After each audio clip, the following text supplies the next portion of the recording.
예수님의 기도는 아무리 강조해도 다함이 없습니다. 그 예수님의 기도의 자세, 그리고 예수님 기도의 내용, 그리고 그 기도대로 살아가신 그 삶을 보면 어느 것 하나 중요하지 않은 것이 없습니다. 특별히 우리가 예수님의 기도에 더 집중하게 되는 것은 예수님도 우리와 똑같은 인생을 사셨다는 그 이유 때문입니다.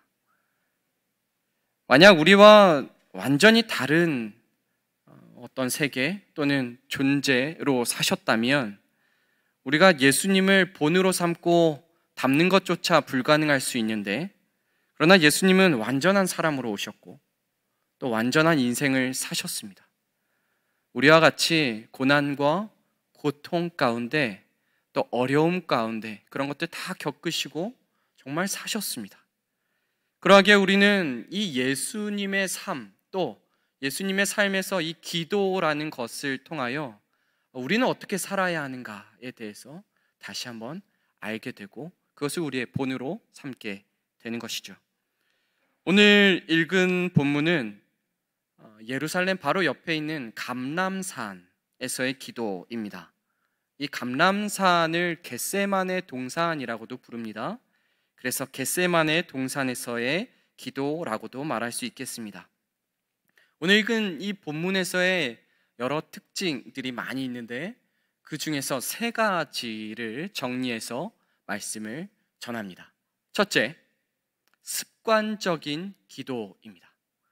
예수님의 습관적인 기도가 이 말씀에서 분명하게 드러납니다. 예수님은 산을 참 좋아하셨던 것 같습니다. 기도하시겠다라고 마음을 먹으면 산을 찾으셨던 것 같아요. 그래서 성경 여러 군데 보면 산으로 올라가십니다. 아마 사람들이 없는 곳으로 가서 하나님과 정말 1대1의 대화를 하시기 위하여 그곳으로 가셨겠죠. 물론 산뿐만이 아니었습니다. 한적한 곳, 광야와 같은 곳에서도 예수님은 기도하셨습니다. 그것이 예수님의 기도의 모습이었습니다. 사람들이 없는 곳으로 가셨는데요, 그리고 그곳에서 기도하셨는데 그것이 예수님의 쉼이었고, 그리고 예수님의 힘이었습니다. 그리고 예수님의 방법이었습니다. 우리 39절, 오늘 읽은 말씀의 39절 말씀을 또 보시면 그 습관이 이렇게 나타나 있습니다. 예수께서 나가사 습관을 따라 감람산에 가심에 제자들도 따라갔더니, 예수님의 기도 습관은 매우 자연스러운 것이었습니다.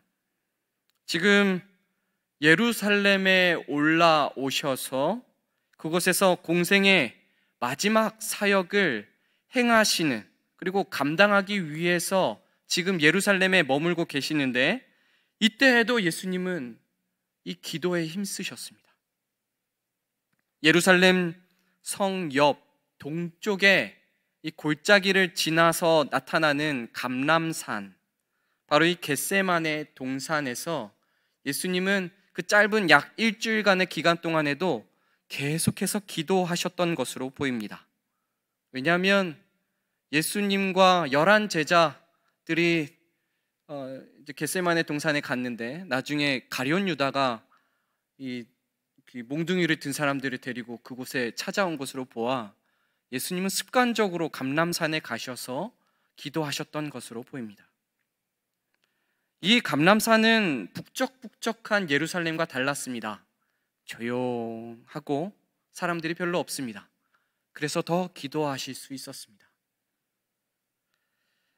아마도 예수님은 이 사역을 함에 있어서 기도할 장소를 계속해서 눈여겨두시지 않았나 생각이 듭니다.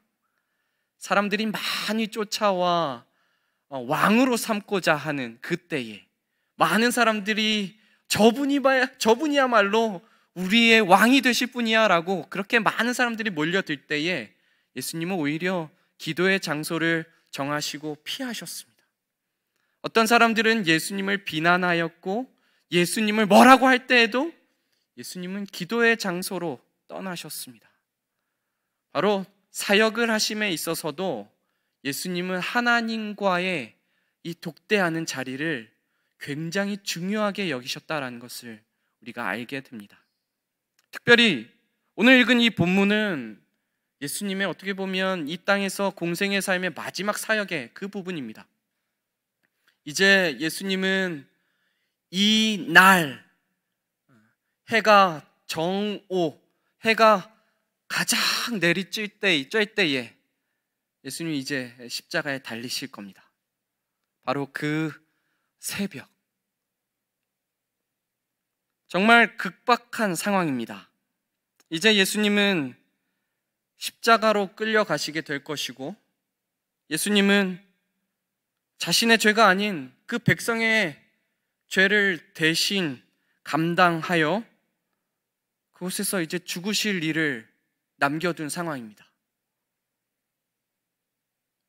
만약에 모르고 있었던 일, 막연한 일이었다고 하면 그냥 끌려갈 수 있었겠지만 예수님은 다 알고 계셨습니다. 그러니 얼마나 더 마음의 고민과 갈등이 더 크셨을까요? 내가 어떤 일을 당할 줄 아는데, 그 일이 얼마나 힘든 줄 아는데, 그 일이 아무나 감당할 수 있는 일이 아니었기에 예수님은 더 힘드셨을 것입니다. 그런데 이 힘든 감정과 힘든 이 마음, 예수님은 어떻게 행하셨을까요? 기도하셨습니다. 그의 평소의 생활 습관과 같이 예수님은 기도의 장소로 가셔서 기도하셨다는 것입니다. 예수님의 기도 습관은 하나님을 찾는 것이었습니다. 앞에 어떤 일이 있는데 쉬운 일이든지 아니면 어려운 일이든지 상관없습니다. 그 일을 계획하고 그 일을 진행하고 그 일에 어떤 결과가 있기 위하여 예수님은 기도하셨습니다. 그 기도를 통하여 하나님께 아뢰고 토로하고 지혜와 방법과 능력과 힘을 또 얻으셨습니다. 보통 우리는 이 기도할 때 내가 어떤 목표를 세워놓고 기도하는 경우가 대부분입니다. 하나님, 내가 이런 소원하는 바가 있습니다. 내가 이것이 이루어지면 참 좋을 것 같습니다. 하나님, 이걸 하나님 주시면 하나님께도 좋지 않겠습니까? 그래야 그 소원하는 바를 세워놓고 하나님께 매달려 얻어내는 경우가 매우 많습니다. 그러나 예수님은 시작부터 중간과 끝에까지 그 과정에 좋은 일이 있건 그 과정에 어려움과 아픔이 있건 슬픔이 있건 그것 가운데 하나님 앞에 나아가 기도하셨다라는 사실, 이 습관이라는 것이 참으로 대단합니다. 어떤 사람이든 습관이 있습니다. 밥 먹을 때도 저마다의 습관이 있을 거고요, 옷을 입을 때에도, 잠을 잘 때에도 저마다의 다들 습관이 있습니다. 이 습관이라는 것은 오랜 시간 동안에 자연스럽게 계속해서 반복하여서 그것이 저절로 익히게 된 상태를 의미합니다. 매우 자연스러운 거죠. 자연스럽게 드러나는 거죠. 근데 이 오늘 읽은 39절에 보면 기도가 이 예수님의 습관이었다는 것입니다. 배가 고프면 밥을 먹습니다. 목이 마르면 물을 마십니다. 졸리면 잠을 잡니다. 예수님은 이런 습관처럼 자연스럽게 예수님 기도하셨다는 것입니다. 성도 여러분, 이 말씀에서 아주 짧은 습관을 따라라는 이 말씀이 있지만 우리가 이 말씀을 우리의 습관으로 삼는 것은 너무나도 귀중한 일일 것입니다. 기도해야지 생각하지만 그렇게 생각하면 할수록 뭔가 부담으로 남습니다. 숙제로 남습니다. 기도해야지 생각했는데 기도하지 않고 있는 나의 모습을 보면 또 절망하고 실망하게 됩니다. 근데 그런 기도해야지라는 생각 말고 자연스럽게 기도로 나아가는 것입니다. 그냥 매우 자연스럽게 물이 위에서 아래로 흐르는 것처럼 매우 당연하게 기도하는 것입니다. 이런 모습이 우리에게도 온전히 있기를 소망합니다. 우리에게 자연스럽게 드러나는 어떠한 일이 있든지, 어떠한 어려움이든지, 어떠한 즐거움이든지, 어떠한 큰 일이든지, 어떠한 작은 일이든지 예수님께서 습관을 따라 기도하신 것과 같이 우리 또한 습관을 따라 기도하는 우리 모두가 되기를 소망하고 축원합니다. 오늘 기도하실 때에 먼저 우리 참마에 기어서 기도하러 오신 분들도 분명히 있으시겠지만 이 시간 말고도 하나님, 내가 정말 기도의 습관이 자연스럽게 배일 수 있도록 기도해야지라는 생각이 아니라 그냥 바로 기도할 수 있는 우리의 삶이 될 수 있기를, 하나님 그런 습관이, 그러한 자연스러운 삶이 나에게 이루어질 수 있도록 붙들어 달라고 우리 그렇게 기도하도록 하겠습니다. 우리 두 번째, 하나님의 뜻을 구하는 기도입니다. 하나님의 뜻을 구하는 기도입니다. 이 기도의 때, 이 본문의 기도의 때에는 예수님께서 예루살렘에서 제자들과 마지막 만찬을 하시고 난 후 십자가에 달리시기 전 바로 그 늦은 밤 새벽이었습니다. 예수님의 이 삶에 있어서는 너무나도 중요한 시간이었습니다. 예수님은 너무나도 커다란 일을 바로 앞두고 있었습니다. 바로 십자가에 달릴 그 일은 온 인류를 향한 그 일이었습니다. 아담으로부터 시작된 죄로 인하여 모든 인류는 무너져 버렸습니다. 그리고 죄의 사슬에 매여 살아갈 수밖에 없는 이 인류입니다. 그리고 죄로 인하여 죽음이란 것을 당연하게 맞아들일 수밖에 없는 그런 존재가 되어버렸죠.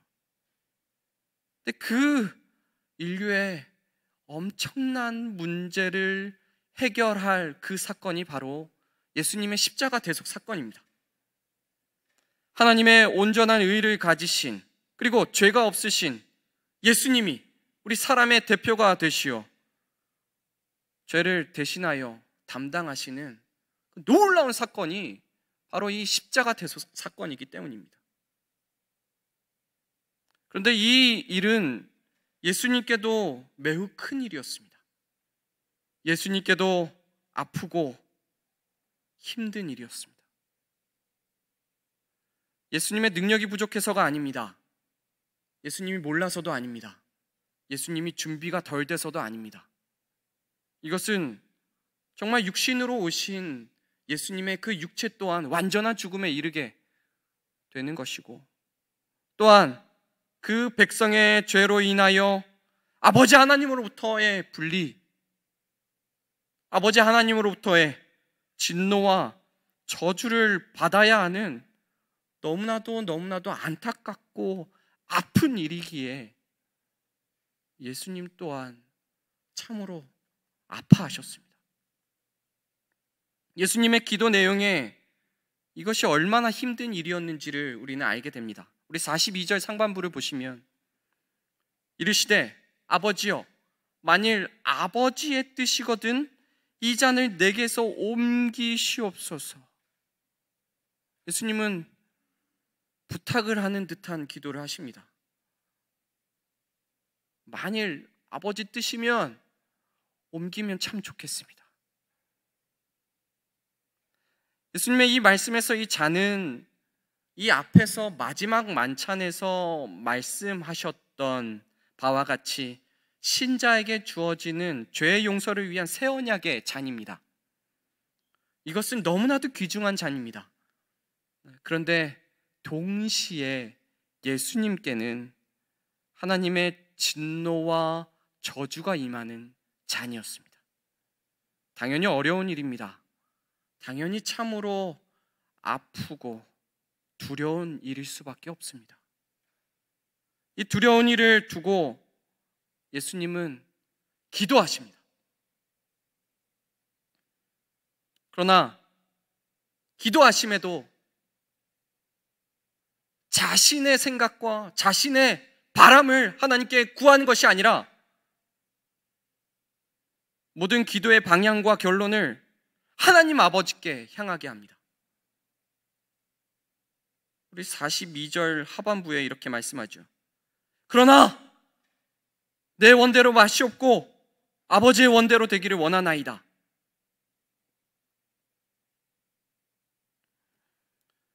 예수님이 하신 이 기도는 예수님께서 계속해서 하셨던 그 기도와 연결되며 동일한 기도였습니다.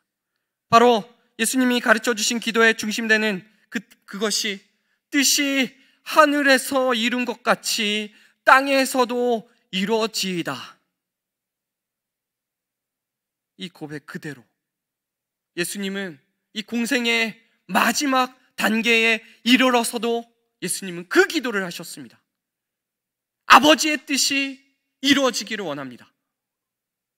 아버지의 뜻대로 이루어 주옵소서. 내 뜻 말고요, 내가 지금 바라는, 구하는, 잠깐 구했던 이 말 말고요, 아버지의 뜻대로 행해 주십시오. 그리고 내가 그대로 순종하게 하옵소서. 이 간절한 예수님의 기도에 대한 하나님의 응답이 놀랍게 나타납니다. 우리 누가복음에만 이 말씀이 나타나는데요, 우리 43절 말씀을 보시면 천사가 하늘로부터 예수께 나타나 힘을 더하더라. 바로 하나님의 응답입니다. 예수님의 엎드림과 예수님의 간절한 구함에 또 아버지의 뜻대로 이루어지기를 원합니다 라는 이 고백 가운데 하나님은 천사를 통하여 예수님께 힘을 더하십니다. 그 일을 감당하실 수 있도록 힘과 능을 더하십니다. 그리고 바로 이 일이 정말 하나님께서 원하시는 일임을 이 천사의 나타남을 통하여 다시 한번 확인시키십니다. 바로 이것이 하나님이 기뻐하시는 일이라는 사실, 그리고 정말 하나님께서 그것을 이루실 것이라는 그 사실을 예수님께도 분명히 알리신 것입니다. 성도 여러분, 내 뜻을 구하는 기도, 이 기도만을 우리가 계속해서 하게끔 되면 우리는 우리 안에 하나님이라는 기준이 흐릿해지는 것을 발견케 될 것입니다. 하나님, 이것이 나의 계획입니다. 이것이 나의 뜻입니다. 내가 원하는 바입니다. 근데 그렇게 구하다 보면 욕심이 커집니다. 기대가 커지고 또 그 욕심과 나의 기대에 하나님이 반응해 주시지 않으시면 결국 실망이 커지고 결국 하나님을 신뢰하지 못하는, 하나님을 원망하게 되는 신자가 되어버리고야 말 것입니다. 그런데 반대로 하나님의 뜻을 구하면 놀라운 결과가 일어납니다. 바로 하나님이 일하십니다. 하나님께서 힘을 주시고 하나님께서 능력을 주십니다.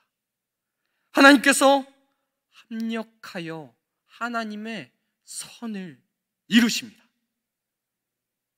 우리는 이렇게 기도할 때가 많이 있습니다. 믿는 자에게 능치 못함이 없다 하지 않았습니까? 저는 믿습니다. 하나님 이루어 주실 것을 믿습니다. 그런데 이 기도보다 훨씬 더 위대한 기도가 있습니다. 그것은 바로 하나님, 내가 하나님의 뜻을 이루는 도구가 되게 하옵소서. 나의 삶과 나의 삶의 영역이 하나님의 뜻이 이루어지는 그 삶과 영역이 되게 하여 주옵소서. 그리하여 하나님의 뜻을 이 땅에 이루고 펼치는 그런 도구, 그런 인생이 되어가는 것입니다.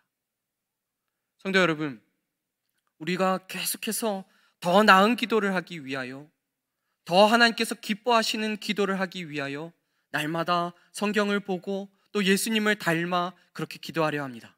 그렇다면 가장 첫 번째, 하나님의 뜻이 우선되는 기도를 우리 가운데 온전히 행하는 그러한 기도의 습관, 기도의 삶이 우리에게 이루어져야 할 것입니다. 오늘도 우리 계속해서 기도할 건데요,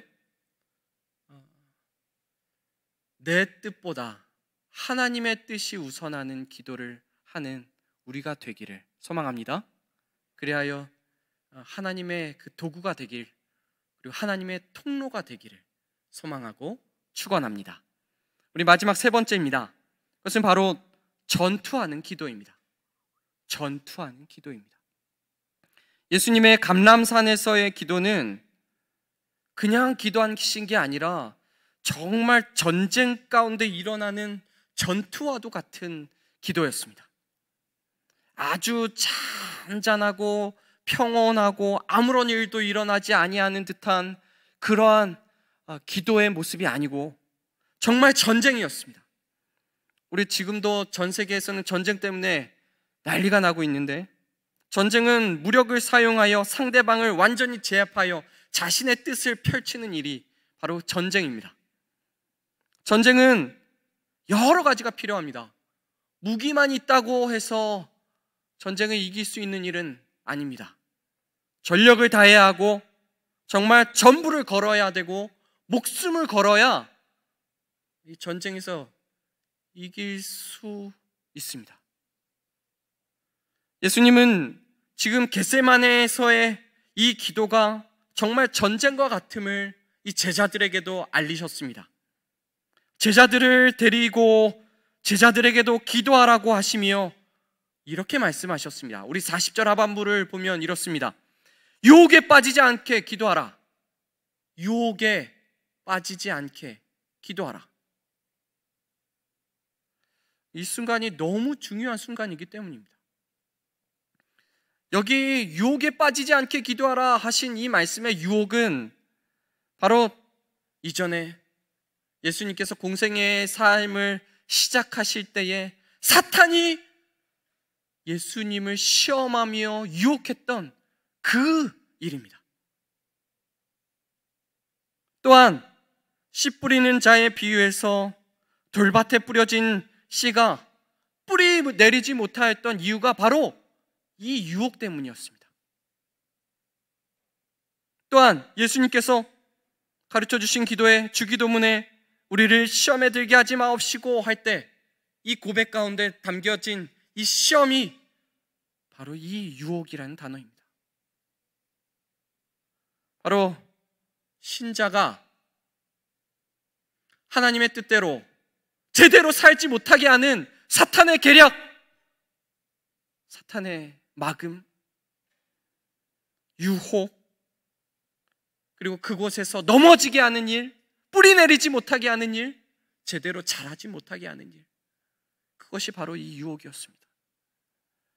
예수님은 이것을 아시고 분명히 제자들에게 경고하시고 기도할 것을 말씀하셨습니다. 얼마나 중요했는지 40절에도 한번 말씀하시고 46절에서도 한 번 더 말씀하십니다. 46절에는 시험에 들지 않게 일어나 기도하라 라고 하는데, 사실 40절에서 말한 유혹과 이 시험은 동일한 단어입니다. 예수님은 무엇을 해야 하는지 아셨습니다. 무엇과 대적하여 싸워야 하는지 아셨습니다. 무엇이 하나님의 사람으로 살지 못하게 하고 무엇이 하나님의 그 뜻을 이루지 못하게 하는지 분명히 알고 계셨습니다. 그리고 그것을 두고 싸우셨습니다. 그리고 제자들에게도 말씀하셨습니다. 싸우라! 이겨라! 끝까지 나아가라. 예수님은 이 유혹을 이겨야 하는 이 싸움에서 정말 최선의 전투를 하셨습니다. 우리 44절을 보시면 예수님이 얼마나 격렬하게 이 전투 기도를 하셨는지가 나타납니다.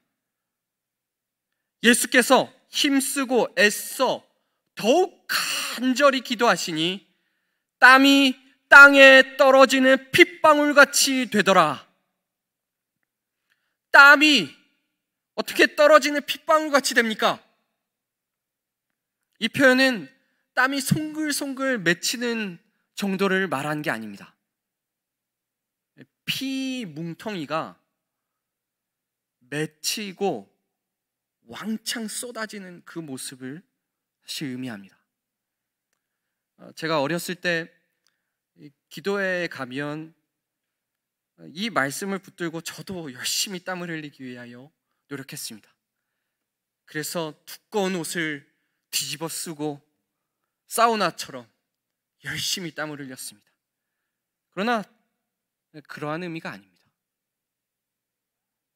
예수님은 땀을 흘리기 위하여 기도하신 것이 아니라 예수님은 하나님께 간절하게 기도하셨는데 그 간절함의 정도가 피가 뭉텅이로 맺힘과 같은 그러한 간절함과 그러한 자세로 그러한 노력과 그러한 힘을 다함으로 예수님께서 기도하셨다라는 것입니다. 여기 특별히 44절 말씀의 앞부분에 힘쓰고 애써 더욱 간절히라는 이 표현은 성경에서 여러 의미로 강조해서 말씀하고 있습니다. 좁은 문으로 들어가기를 힘쓰라 할 때 이 힘쓰라는 말이 예수님께서 기도에 힘썼다라는 말과 동일합니다. 또한 운동선수들이 이기기 위해 그 면류관을 얻기 위하여 힘쓰는 것과 같이라고 말할 때 이 힘쓰는 것도 예수님이 힘쓰신 기도의 모습과 같습니다. 사도 바울이 자신의 마지막 때에 이렇게 얘기하죠. 내가 선한 싸움을 다 싸웠다. 이 선한 싸움을 다 싸운 모습을 표현할 때 예수님께서 힘을 다하여 기도하신 모습과 똑같은 단어를 사실 쓰고 있습니다.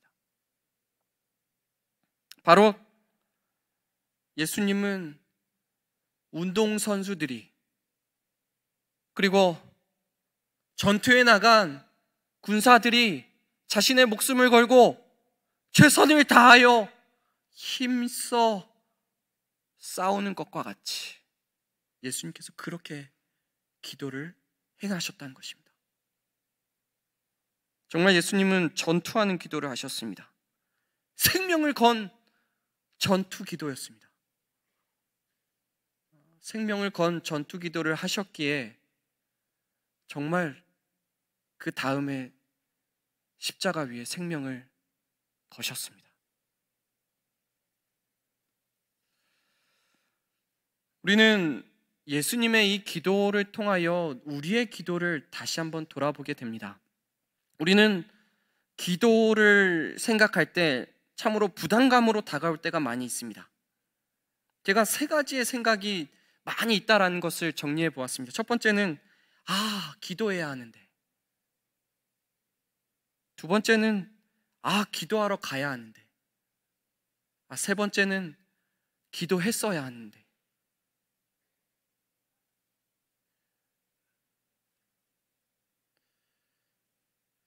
마치 예수님은 기도하는 것이 습관이었는데 우리는 기도해야 하는데 라는 걱정과 부담이 우리의 습관입니다. 이제 이 말씀을 통해서 우리는 다시 한번 결단하며 나아갑니다. 예수님처럼 기도하길 소망합니다. 습관처럼 매우 자연스럽게 기도하고 하나님의 뜻을 구하며 기도하고 정말 간절하게, 정말 진실되게 기도하는 우리가 되기를 소망합니다. 그리하여 십자가 대속 사건을 앞두고 정말 간절하게 기도하여 정말로 하나님의 뜻이 이 땅에 이루어진 것과 같이 우리의 삶에도 하나님의 뜻이 온전히 이루어지는 그런 귀한 기도의 삶이 되기를 소망하고 축원합니다. 우리 말씀 한 구절을 읽습니다. 이 말씀은 겟세마네 동산에서의 기도에만 해당하는 건 아니고 예수님의 인생 전체의 기도의 모습을 함축한 말씀입니다. 히브리서 5장 7절 말씀인데요, 우리 같이 화면에 나타나면 우리 같이 히브리서 5장 7절입니다. 우리 말씀을 찾아보실까요? 우리 같이 화면 보시면서 읽도록 하겠습니다. 히브리서 5장 7절입니다. 읽습니다. 그는 육체에 계실 때에 자기를 죽음에서 능히 구원하실 이에게 심한 통곡과 눈물로 간구와 소원을 올렸고 그의 경건하심으로 말미암아 들으심을 얻었느니라. 아멘. 예수님은 심한 통곡과 눈물로 간구와 소원을 하나님께 드리셨습니다. 그 결과 하나님의 놀라운 응답이 예수님의 삶에 드러났습니다. 그러한 놀라운 응답의 삶이 되기를 소망하고 축원합니다. 우리도 이런 기도를 하여 기도의 사람들로 살기를 소망합니다. 기도합니다. 아버지 하나님, 예수님의 겟세마네 동산에서의 이 기도의 모습이 얼마나 우리의 모습과 대조되는 모습인지 다시 한번 진단하고 다시 한번 발견케 됩니다. 습관적으로 기도하셨던 예수님, 하나님의 뜻이 최우선시였던 예수님, 핏방울처럼 땀이 흐를 정도로, 맺힐 정도로 간절하게 기도하신 예수님, 우리 또한 그 예수님의 기도하심 따라 기도하는, 또 하나님의 뜻이 우리의 삶에 온전히 드러나 응답되는 그런 기도의 사람들 될 수 있도록 우리를 붙들어 주시고 그렇게 사용하여 주시옵소서. 예수님의 이름으로 기도합니다. 아멘. 이 시간 신실하게 진실하게 우리 찬양을 부르며 우리 고백합니다. 정말 신실한 자로, 정말 진실한 자로 하나님께 나아가는 우리 되게 하나님 받으시고 붙들어 주옵소서. 우리 함께